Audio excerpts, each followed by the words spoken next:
নতুন একটা দিনের সাথে মিঠাই স্কুলের টিফিন আইডিয়া শেয়ার করতে হাজির হয়ে গেলাম। প্রথমেই দিয়ে দেবো টিফিন বক্সে খোসা ছাড়ানো একটা গোটা আপেল, তার সাথে দুটো আমন্ড বাদাম দিয়েছি। ভেজানো আমন্ডটা সকালবেলা মিঠাইকে খালি পেটে খাওয়াই, কিন্তু তাড়াহুড়োর জন্য আজকে খেতে পারিনি, তাই টিফিনে দিয়ে দিলাম।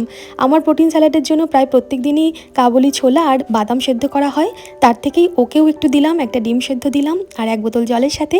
এই টিফিন আইডিয়াটা তোমাদের কেমন লাগলো জানাবে। যেহেতু মার্চের 3 তারিখ থেকে মিঠাইয়ের পরীক্ষা, তাই রান্নাঘরের সময়টা একটু কম দিয়ে মেয়েকে সকালের দিকে সময়টা বেশি দিচ্ছি, তাই এই হালকা ফুলকা ফাঁকিবাজি টিফিন তোমরা কয়েকদিন ম্যানেজ করো। খুব তাড়াতাড়ি সুন্দর সুন্দর টিফিন আইডিয়া নিয়ে তোমাদের সাথে শেয়ার করতে হাজির হয়ে যাব।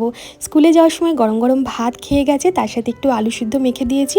মুসুরির ডালটাও সেদ্ধ করে নিয়েছিলাম পেঁয়াজ, কাঁচা লঙ্কা, লবণ আর সর্ষের তেল দিয়ে, সেটাও দিলাম। আর আমাদের দুপুরের খাবারের জন্য কাতলা মাছ আর বাটা মাছ একসাথে পোস্ত করেছিলাম, তার থেকেই মশলাটা বাদ দিয়ে আলগোছে একটা মাছও তুলে দিলাম।